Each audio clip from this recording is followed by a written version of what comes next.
go, ladies. Gather around, come on. We're gonna have all night, file out. Good evening. Welcome to paradise. IDs out.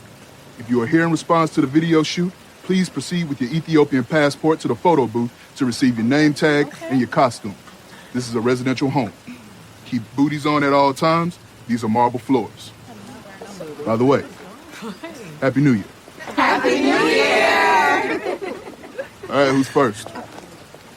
Drake invited me. That's his signature right there.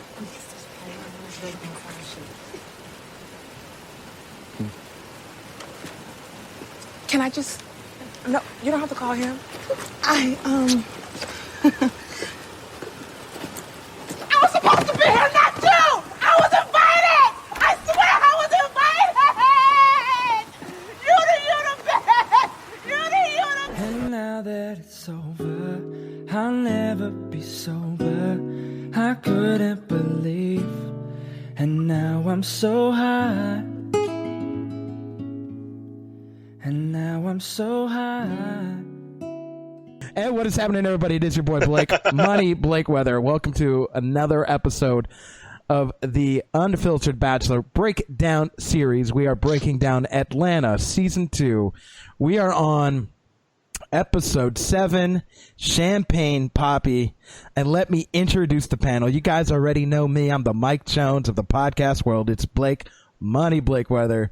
My first co-host, you know him, you love him, straight out of the mean streets of Denver, Colorado, by way of Austin, Texas. It's Terry. What's up, Terry? Hey, how's it going, guys? I just want to start this off with just some excellent news I found out today. Me and Drake are birthday twins. We share the same birthday. He's just a year older than me. Birthday buddies. Hey. Me and the Champagne Papi out here. We get it twisted on that week. You know where to find us. You can come October, you'll see us hanging out, going crazy.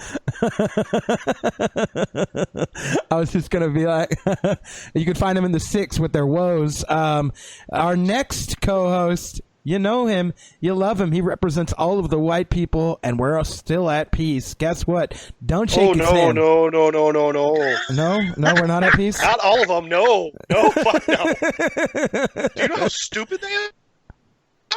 Yeah, white people be dumb. Well, he is our token white guy for our minority podcast here. You know him, you love him. Don't shake his hand. Don't just tell him hi, but don't give him a hug right now. It's Jeff. How's it going, folks? We chilling. By the way, the don't shake my hand is because we're still in quarantine and staying 6 feet apart. I'm not just gross. I mean, I was going to say, Jeff, come on. Hey, Blake, why don't you introduce yourself? Hey, guys, it's me, the host of Unfiltered Bachelor. I talk dating. I also talk about funny TV shows and some that have to do with dating, which is what brings us here for this Atlanta breakdown. Jeff, hit us with the IMDb facts before we go any fucking further.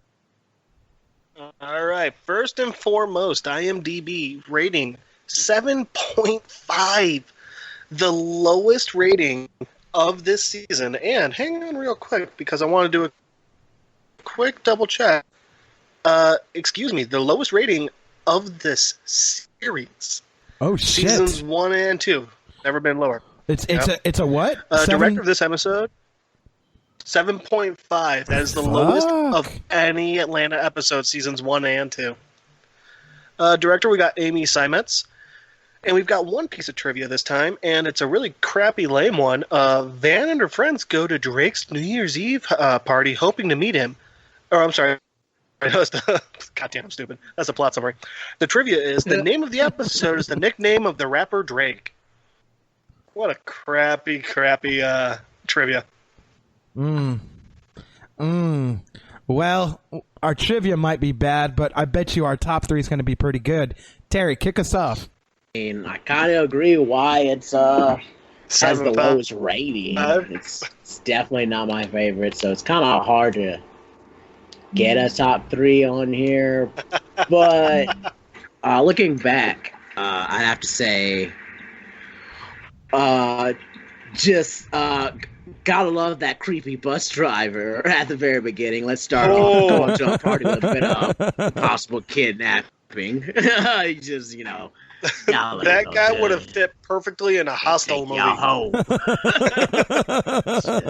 Kid. I was like, I don't know if you're kidding, man. I really don't think you're kidding. I still feel real bad about that one girl who's like crying her eyes out, ready to meet Drake.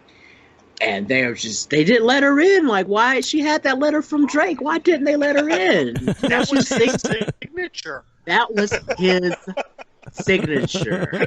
They should have let my girl in. I'm real mad about that.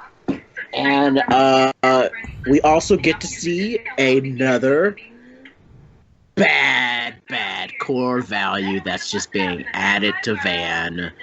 And I'm going to go into that a little bit later. Yep. Okay. Word. I want to do my top 3 real quick. So the episode is called Champagne Papi. I do want to say this. Champagne Papi is the Instagram name for Drake. You can't type Drake in and just like find him. You have to type in Champagne Papi and it pops up. That's his actual Instagram. It's like 64 point something million followers. So that's his real Instagram name, which is really funny that they chose that. Too many followers. For seconds, hey, how hot is Van in this episode? Jesus. Oh, I like her friend that started the episode better. I thought the whole, like, the gold things in the hair and, like, the little, like, green, like, kind of, I guess it's velvet or whatever the fuck that, but, like, I'm just like, Van, I'm gonna holler at you if I see you at your party. You heard. I know Ern's your boy, but you heard. I'm coming for you. And then I want to point out from a dating aspect, but also from a creepy aspect, as we keep the creep and suspense element in this season. How creepy is that guy that flirts with Van? We think he's a nice guy. That's one of mine. We think he's a nice guy, and he lets out a lot of little hints that kind of give you like, are you a killer? Are you a date rapist? Who are you? Like, he's like, he's Drake's nutritionist cousin. What don't you get about that? Yes, so am I.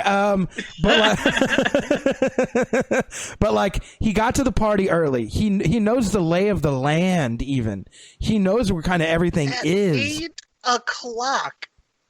Who gets to a New Year's Eve party at 8 o'clock? Who just carried Drake's nutritionist cousin? Didn't he pull out like a water from his pocket or some shit? Like, who is this guy? Mary Poppins? Like, it was a bit like much. It was a bit, but it's a bit like it's one of those things where like you see. I'm going to go back to this movie. I don't know if a lot of people have seen it. Running Scared. It's an old school Paul Walker movie. He plays like a cop. Fuck. Great movie. Fucking great movie. It's full of suspense, but there's a kid who's on the run, and there's a point where the kid gets picked up by this nice looking white family. They just happen to have a minivan. It's kind of weird, but you're like, okay. And they have 2 kids, and you're like, okay, they got a van, they got the kids. Actually, I'm white. We all have vans. The only van I want in my life I'm looking at right now, and oh my god, she looks so pretty. But like, and in that movie, he goes home with this white family. They look like they're like nice and all, and they end up being pedophiles. And like, it is the creepiest shit ever. And like, they have the kid bagged up in a closet. I don't want to give away everything, but like, there are a lot of creepy instances that they give themselves away. It's little subtle things. This guy he's the embodiment of that. Like, it is so fucking, he looks kind of like Akon, but like, he kind of, he's not that nice guy, man. He's not him. And that really just stuck with me. So those are my 3. Jeff, hit us with your 3. Well, first off, I was going to point out, I think Brandon is a rapist. Brandon, in this episode, I have friends named Brandon and not them. But, well, I was going to point that out, and I was going to say, so when he hands her the water bottle, according to, so do you guys know Tom Segura, the comedian? Yes. Yeah. Okay. Have you ever heard his story about how when he was in high school, he and his friends, their drug of choice, they would take GHB. Because they would take a little shot of it, and then they would just like have a grin the entire night and go on autopilot and just be super happy and stupid. Well, GHB, when used not on yourself, is the date rape drug. And the way people evidently usually give it to you is they give you a water bottle. Holy fuck. And you pour a little bit into the cap, and you take, no joke, I was like, I think Brandon's going to fucking rape this girl. But you took that from me, so I was going to bring this up a little later, and I know you guys are watching along while we do this, as I am. Watch when Van bumps into Brandon, and the first time the camera's watching Brandon, we see the boom mic at the top of the screen. Little mistake they made there. Oh. You got to submit that in IMDb. Yeah, but then I'd have to make an account, and I'm not making a goddamn IMDb account. I feel like we should So after that all was this. one. I have an IMDb account. Feel free to throw it in, bro. Add it in there. Okay. I have a credit on there. There you go. So, honestly, it's mostly just I have too many things I'm a part of. I don't need more. My second point is, okay, now I've never eaten a weed gummy, but I've been led to believe they can be very fucking potent. Yes. I just talked about So this maybe earlier. when your friend is sitting there saying like, no, I don't think I'm gonna, right? So maybe when your friend's sitting there like, I actually don't think I'm gonna eat that, don't force them to eat it. No. And then lastly, 3, dude, more my boy Darius.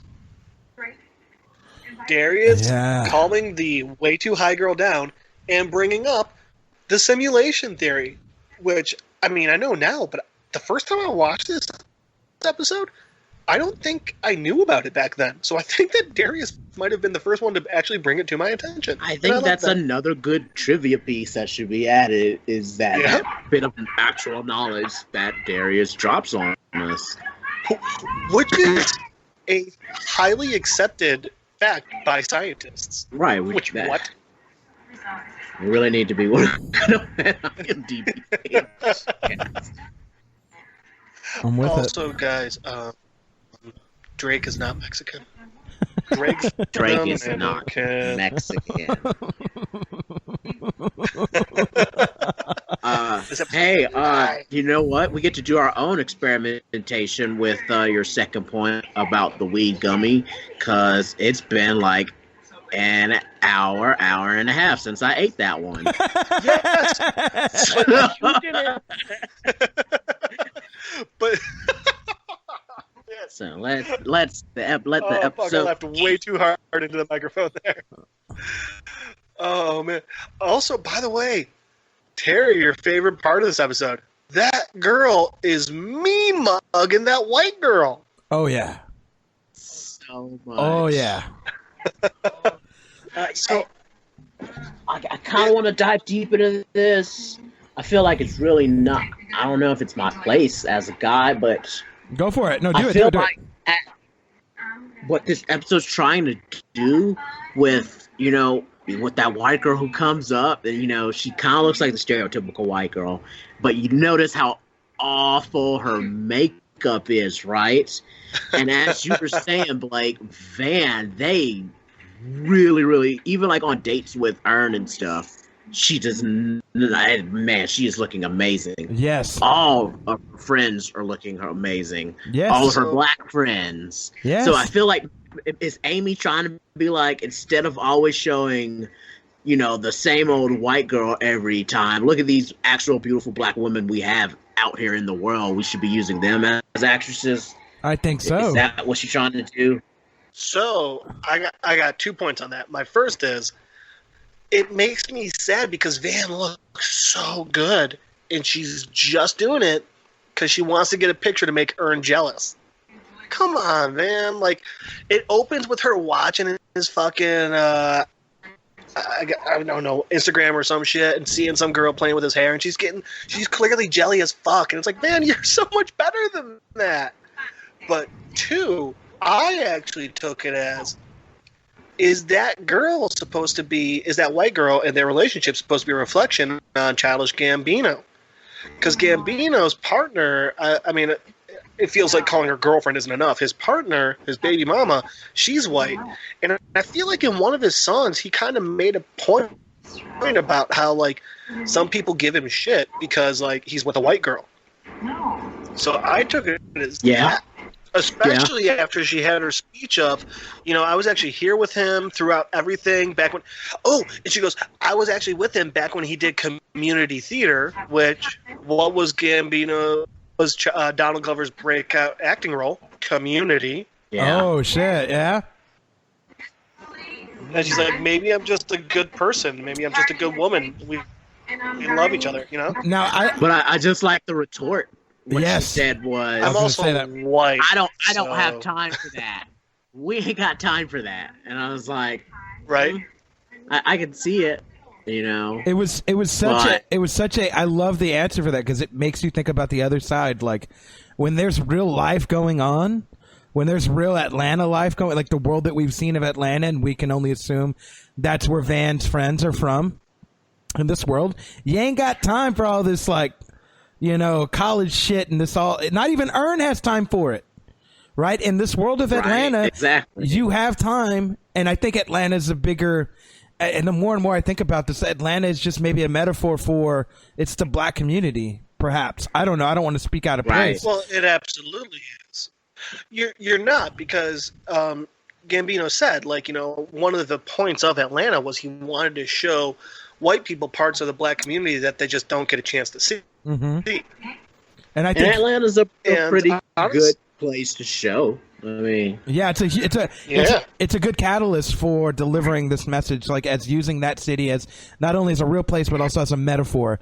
And I think the retort is beautiful. Like I don't have time for that. Like we got to do this. We got to make this happen now. But it's because of those two different backgrounds. We clearly see like we both they each come from two different worlds.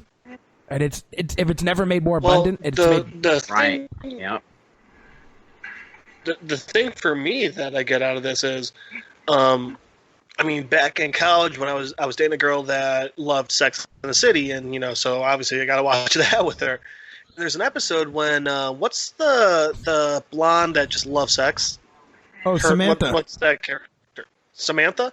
So there's an episode where Samantha's dating a black guy, and the guy's sister gets involved and gets pissed off and like kind of kicks Samantha to the curb because her entire point is and the only reason she gives is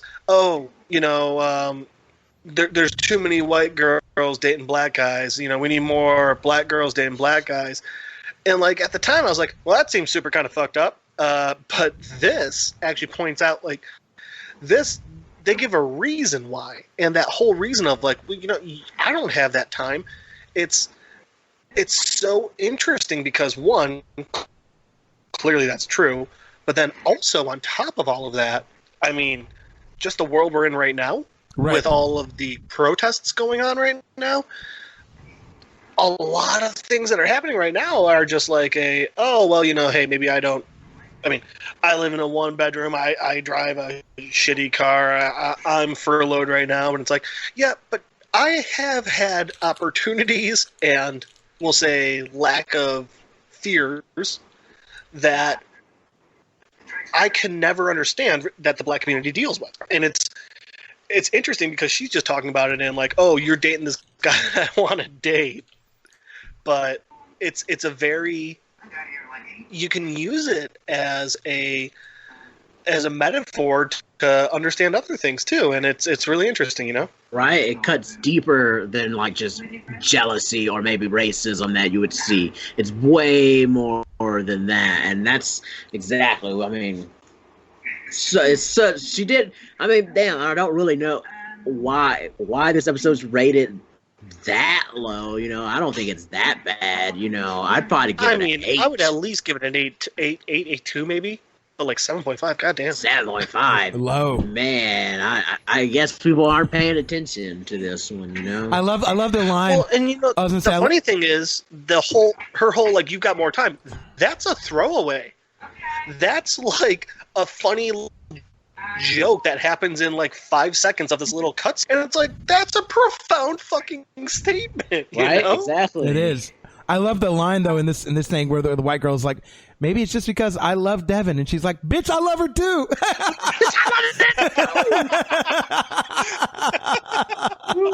Oh man, she was about to stab her. But it was so abundant. Like as we talk about this, she telling this white girl, and we don't know if this is true.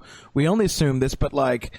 She's like, you have all the advantages of the world. I don't have time to wait 8 years.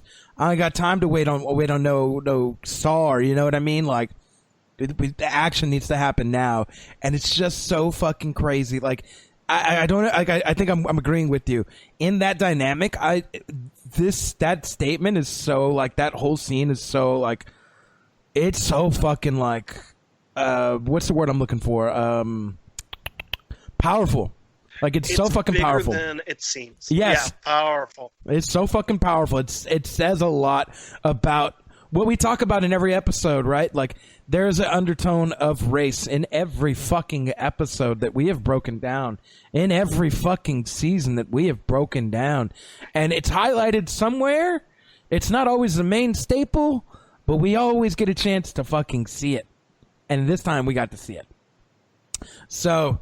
That'll be my soapbox talk for this episode. We'll have fun with the rest of it, but I think it's very important to bring that particular part up. Now, the other part of this episode is the whole dynamic, and we've talked about this in the world of Atlanta. You got to be stunting and you got to be fronting. Ain't nothing better to stunt in front with than at Drake's house with a Drake cutout. Oh my god. You were talking about who was talking about this before the thing? The Pumas. Who was talking about the Pumas? That was Terry. The Puma slides. Because those two ladies are just my favorite. Terry had that covered. Like, I feel like that's ball on a budget right there. It's like, it's not really Drake, but no one's gonna know that it's not Drake. That's a really good cutout. I mean, you're really at his house. You got your GPS going for you.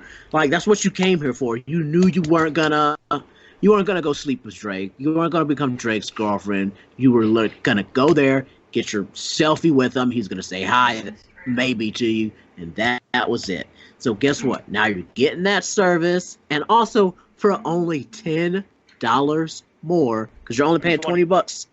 You're only paying $20 for it. For $10 more, some Puma slides. Boy, I would have took her on that deal alone. I gotta assume those were knockoffs, right? I don't care. I got Supremes that I caught from Vietnam. I got some Nokis. I got some I love my Noki shoes. I love all Adidas. I love it because it's the hustle of Atlanta. It's the hustle. It's the hustle mentality. Even in Drake's house, somebody is hustling. For one. For two, it's the fronting image that we talk about outstandingly. Yeah. Like whether you're an NBA player with an invisible car, whether you're getting bottle service, whether you got money and you can't spend it, but like you're going out and fancy fucking places like Earn, like you're stunting. You got to be stunting and fronting, man. Like this whole night was for her to stunt on Earn, but it turns out it was a huge front for everybody. But everybody's still in on it. Like you saw how huge that line was to do the selfies. I mean, she was looking up at pictures of the selfies with the cardboards the whole time. So right, when she thought it was Drake. People knew that they were fronting, and everybody could see. I mean, they all were fronting, and Van's just like, "Oh my god, I want to stunt like them." It's all front. Do you guys watch Back the and show forth. Archer? Yeah. Yes.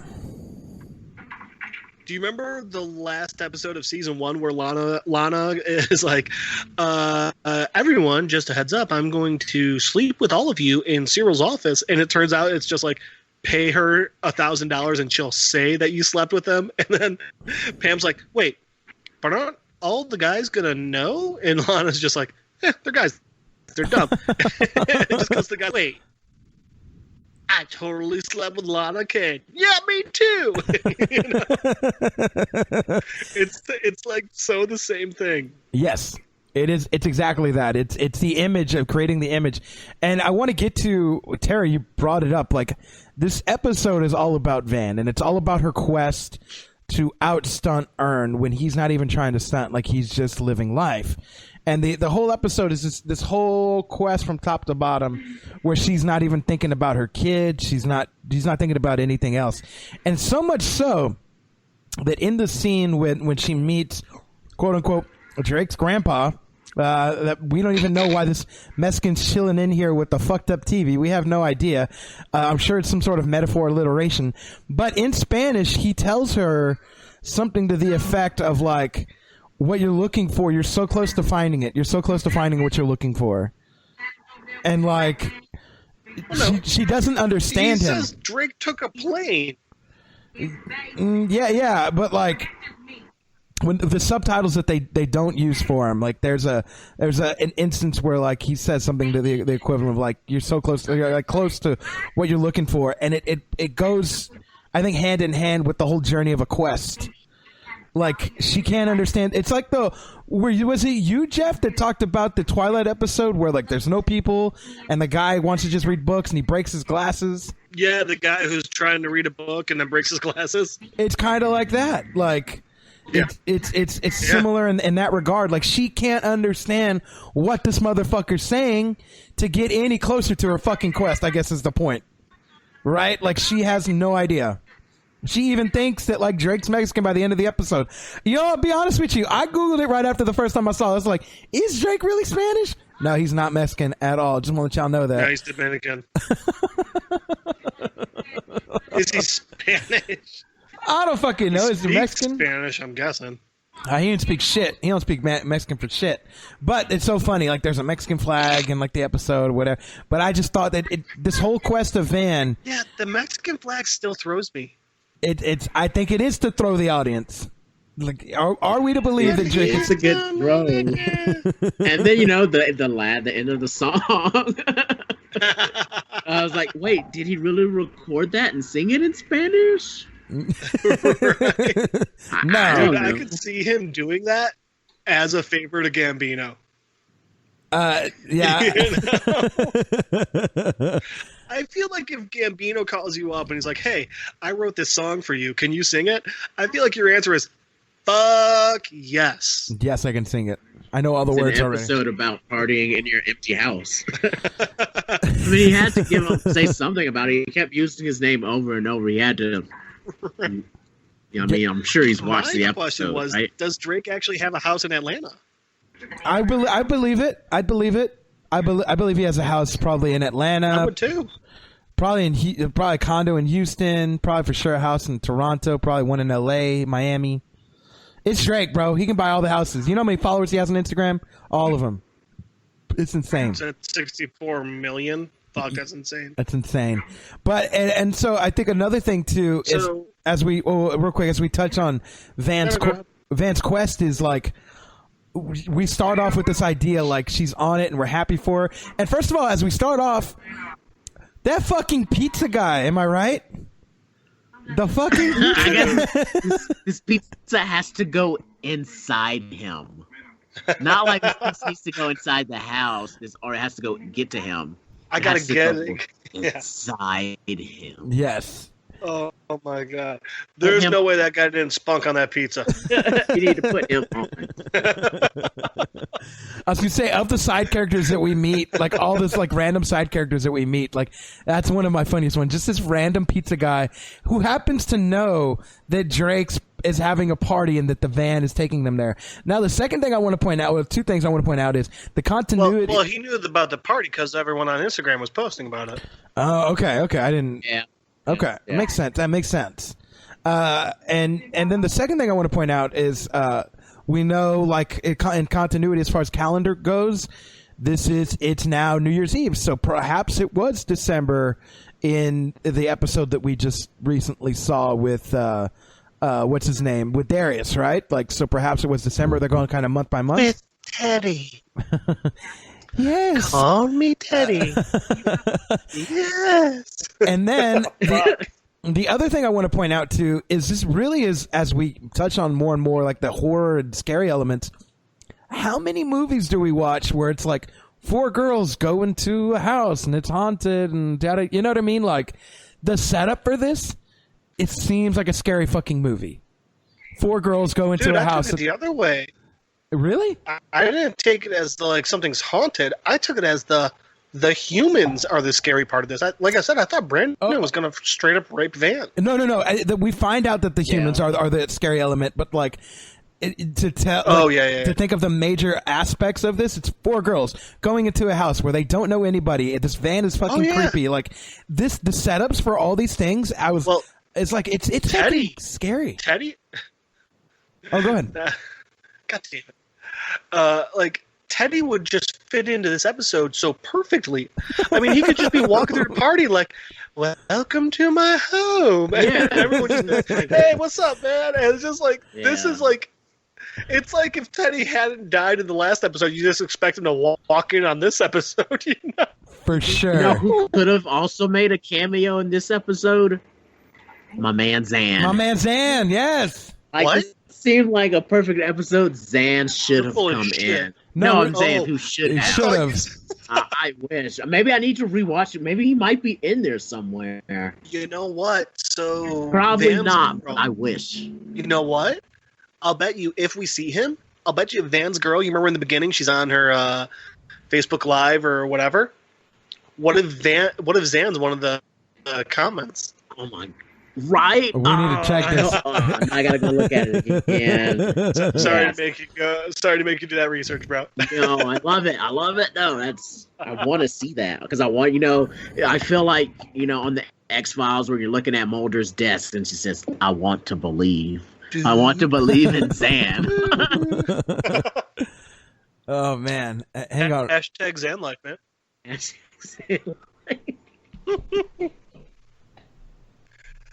Oh, man. I was remembering something, but I forgot it.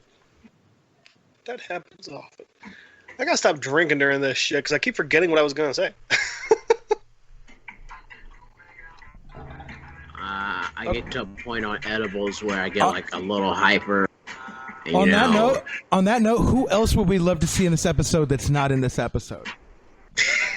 Lottie. I think Lottie could really... Oh! Fuck, I remember what I was gonna say. Okay, so remember, this episode happens on New Year's Eve, right? Right. So, is robbing season over? They told us robbing season was because everyone's getting ready for Christmas. And we don't know yet because However, mm-hmm. You know, go ahead, Blake. I was gonna say we don't know because we're not gonna talk about the next episodes just yet, but that's gonna be a theme going forward. You know what I mean? What clothing does Van leave Drake's house in? She robbed him. Oh, she does rob him. She stole the jacket. She literally does use some robbing. Is it supposed to be in the Atlanta universe robbing season's over, but as far as we know it, season 2 is still supposed to be robbing season? I don't know. At least as far as this episode. It's a fucking great point. Let's touch on the one thing. Let's go. I want to go back to it with Darius just popping up out of nowhere. Let's talk about side characters. I think this is where I was getting at that we'd love to see in this episode because we happen to see one that comes out of nowhere that we never suspected would even be there, but also we would not be surprised if he was there, and that's fucking Darius. He's the shaman. He is the shaman. He was a very good spiritual guide for the whole episode. Was a little too much of what I would tell somebody on their first episode, on their first edible. I wouldn't go that deep with it, try to blow their mind. But the fact that he was just, he was present, he was trying to be calming, reassuring. He didn't leave her, and he wasn't being creepy. He was just genuinely hanging out with her, trying to calm her down, and he did that. He was a very good shaman. Mm-hmm. Well, Terry, you know why? It's because he's got a 2-life regret limit. If he left her and something happened, he would have regretted it. He couldn't do that. Regretted that. Maybe that's what he did. Maybe he did leave someone behind me because he's very loyal. So maybe that is his regret that he left someone behind. That's powerful. That's super powerful. Know what? Oh, go ahead. I didn't think about it last episode, but I'll bet his regret has something to do with his dad. Because remember they were talking about bad dads and bad childhoods. Yeah. That would be interesting. Anyway. Anywho, we are on this episode. But yeah, Darius being our I think all of our spiritual guide, and the fact that if the episode is about, like it has partial race elements, but it's really the overtone is stunting and fronting again. And he tells us the same thing that he always tells us that he told us. Remember in the club? Remember this? What was it, Jeff? What was the line he used in the club? Like, this isn't real. It was something about how money's not real. But it was something about how he's saying this isn't real, talking about money. Because remember, he tries to burn the hundo. But no. In this, he's literally saying none of this is real. No, in the club when he can't get back into the. Oh, you mean season 1 club? I was thinking season 2 when he was in the strip club. No, in season 1. Season 1 when the bouncer won't let him back in, he's just like, none of this is real. Yes, none of this is real. Boom. None of it. Exactly. Yeah. This is my point. None of this is real. The episode is The Club. Yeah, the episode's called The Club. Yeah, and so his point of none of this is real. He brings us back to life again with. Really, and then the club ends, and you realize it's not even real for Paperboy and anything like that. Just like this, the night ends, and you're walking home. These girls are walking home in their fucking heels and shit. Like, none of this really, at the end of the day, is real. Like, again, Darius is right on the money about how this universe is just—it's not real. He points out how the entire point of the simulation theory is there could be an advanced civilization, another civilization, or just humans this so far in the future that could be to such an advancement that their version of virtual reality is indistinguishable from what we, the possible virtual reactors or virtual actors, would see as reality. Right. And he points it out to a point where even he's eating a fucking apple and he goes, I don't even like apples. And just keeps chewing on it. Mm-hmm. But I think the better part of that, because I've heard this theory before, and it is fucked with my head. Because how can it not? It's literally saying that nothing you do ever fucking matters. And then even thinking that, I didn't even just think that. Literally, the programmers program me to think that. Like, and it's a loop of a loop of a loop of a fucking psychosis that I can't even begin to get into. I think this is But my favorite part of it is. Oh, go ahead. Yeah. Is the fact that Darius seems to believe this. And yet Darius still enjoys his life on a level that I will never know. I think I kind of relate to how Darius enjoys his life. It's kind of like how I get through everything. It's just, even if you're like pre-programmed to do whatever, you still don't really know what's going to happen. And there's still joy to that surprise. Even if you say, well, I know I was supposed to do that, but I didn't know that at the time. There's still mystery to it. You can enjoy that. You can just interesting. Do whatever.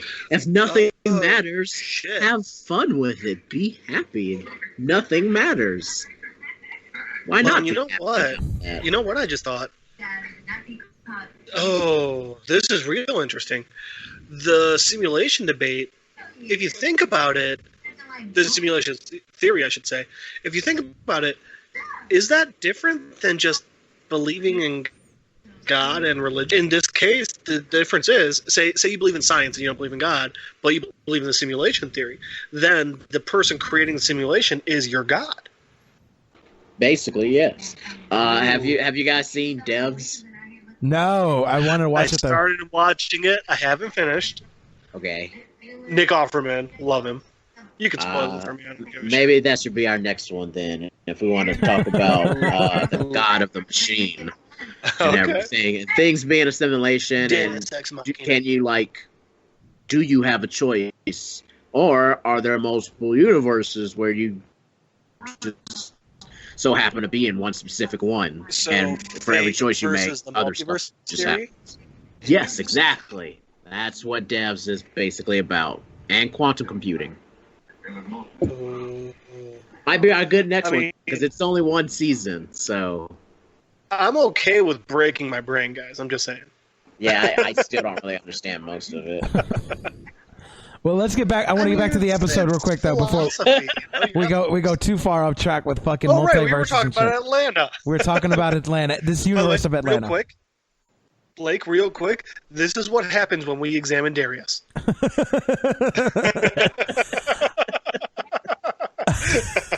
I want to make a point from everything you said though that I think makes a lot of sense.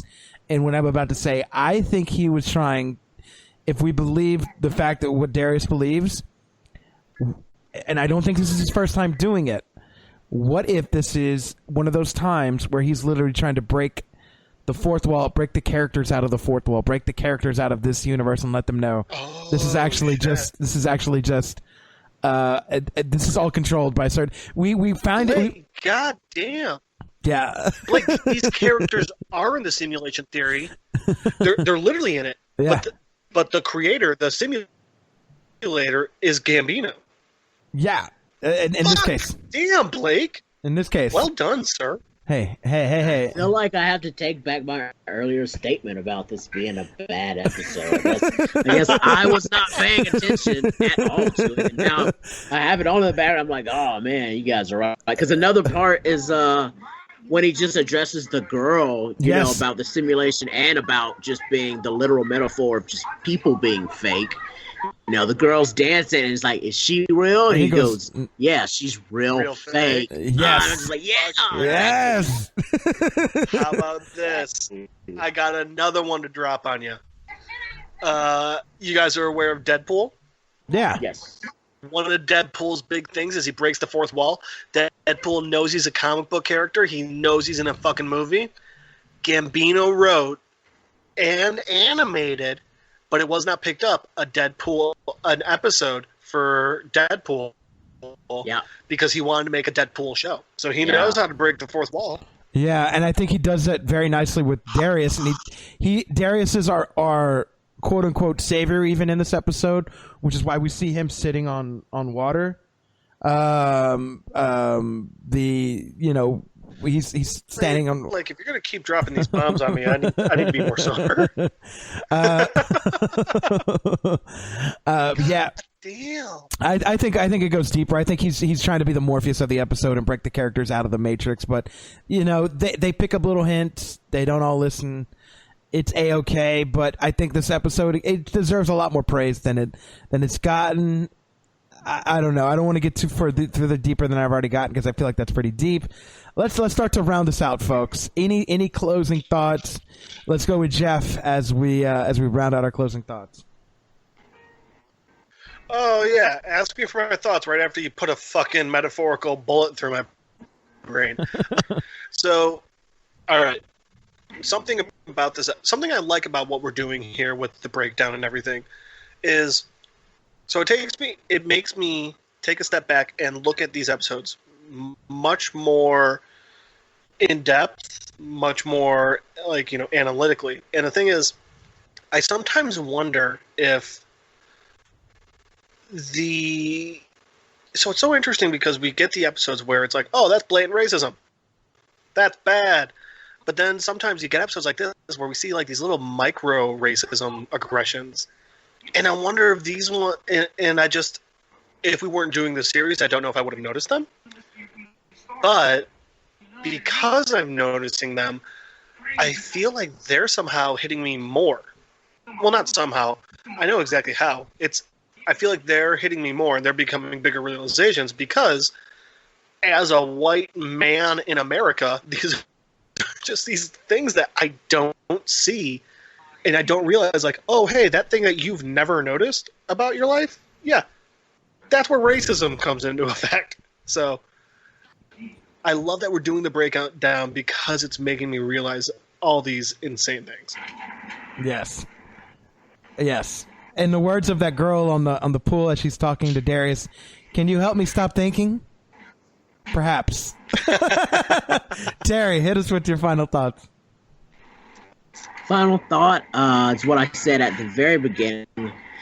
And with every episode with Fan, I like to find just a terrible value that they're just trying to put on her, trying to say what she should be doing as this, beautiful, smart black woman. And this episode is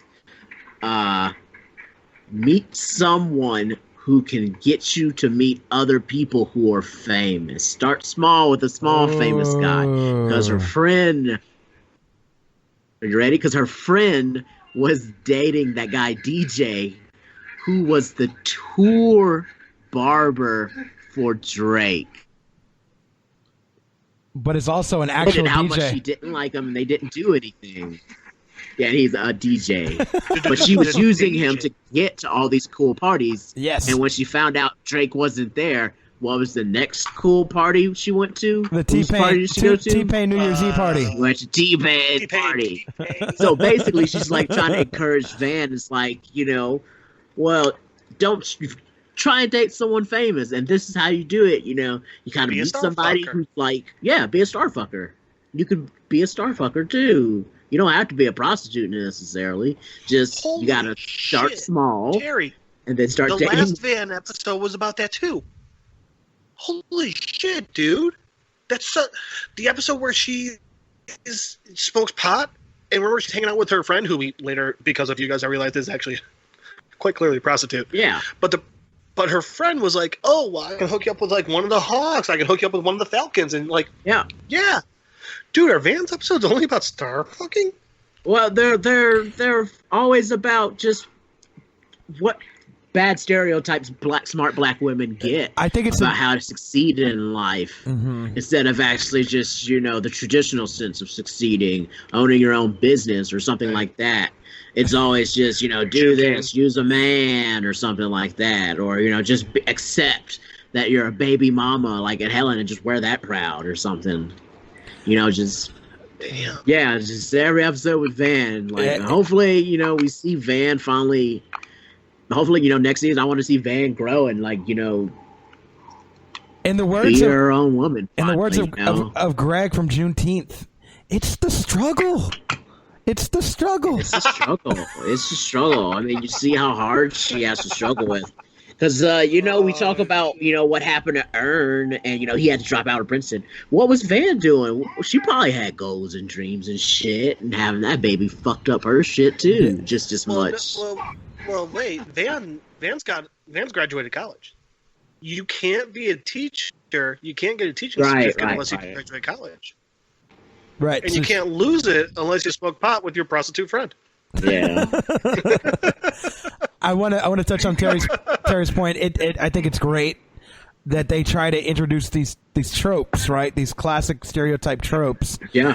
Of what we see from every single fucking movie about if you're a black girl, like you got to be the music video girl. You got to be you can't be smart, and you can't be fucking you can't do the smart people things. You can't do successful things without.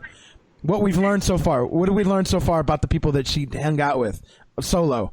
You either have to... Escorting. You got to be an escort. You either have to marry a white guy.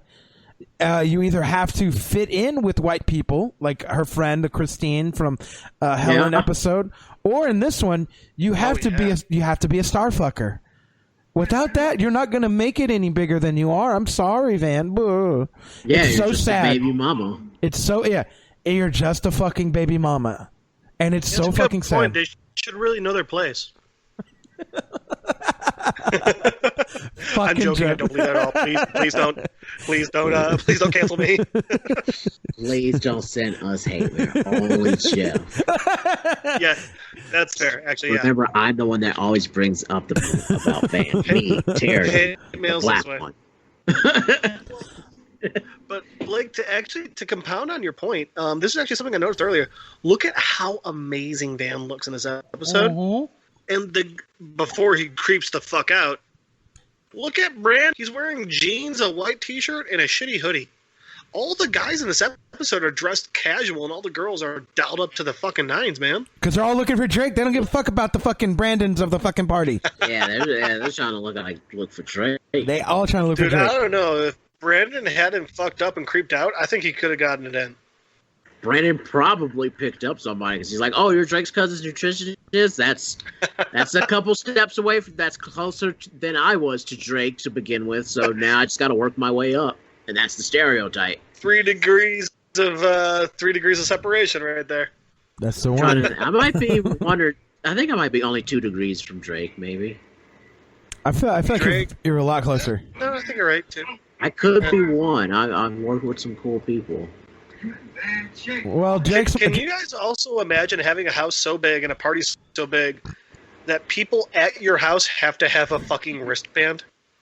The green wristband. Or wear booties because the floor is marble. Oh my god. That was hilarious. Right?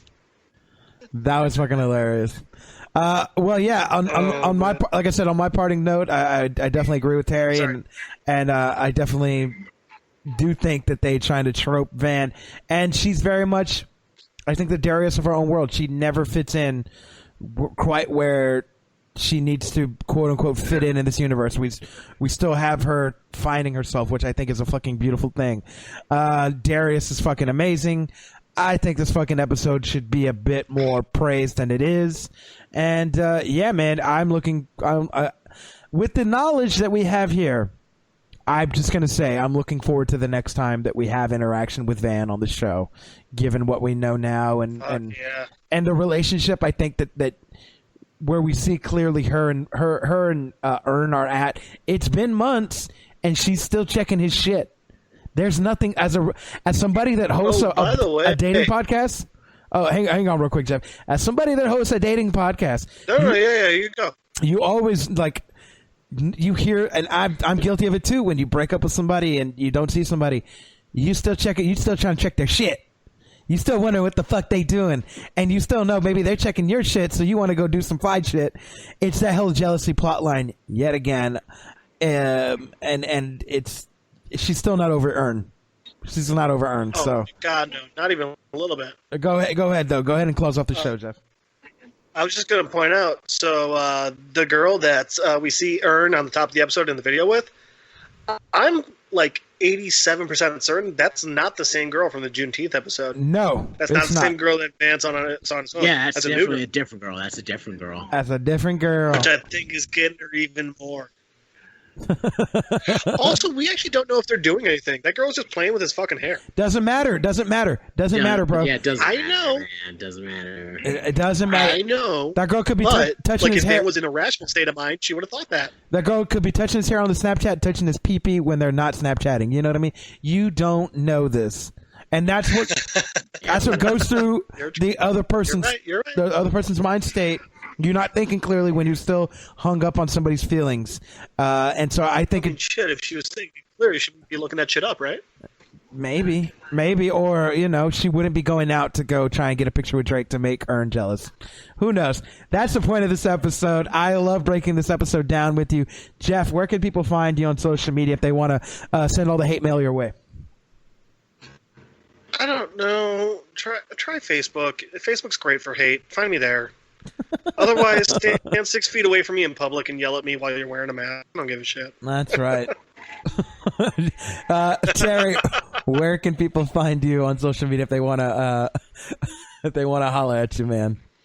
Talk about how much they hate Jeff. I'm trying to drum up traffic to this one the most, so definitely at Instagram, at IG. You're going to find me at Terry F Photos, F as in Frank. And take a look at some of my work. Let me know if you're ever in the area. If you need a photographer for whatever, I'm your guy. I love it. In the meantime, if you don't want to send any hate mail and you just want to listen to an awesome show, go ahead and follow Unfiltered Bachelor, Twitter, Facebook, Instagram. You can follow me, Money Blake Weather, Facebook, Twitter, Instagram, Snapchat. It's all Money Blake Weather. Again, I'm the Mike Jones. I'd be saying my name. The Mike Jones podcast will be saying my name way more times than is necessary, and I don't give a fuck. You can follow the podcast, Spotify, iTunes, Stitcher. What's that, Money Blake Weather? Oh, it's Money Blake Weather. Who? Money Blake Weather. Okay, my bad. Gotcha, Money Blake Weather. Gotcha. You can follow the show, Stitcher, iTunes, Spotify, Google Play, anywhere podcasts are. That's where we are. If you're listening to us somewhere other than those, Thank you. Stay tuned in. Hit the subscribe button. Hit the review button. Click like. Share this with a friend that loves Atlanta. Share this with a friend that loves dating talk. Whether it's morning, evening, afternoon, I hope everybody is staying safe. It's crazy times in the world. Just know we love you, and until the next time, we will see you. Peace. Girl, what's the problem? 'Cause I know it's hard sometimes. Baby, just give me some time. Ooh, honey, now, girl, we can solve them. If you just give me some time, I can open up your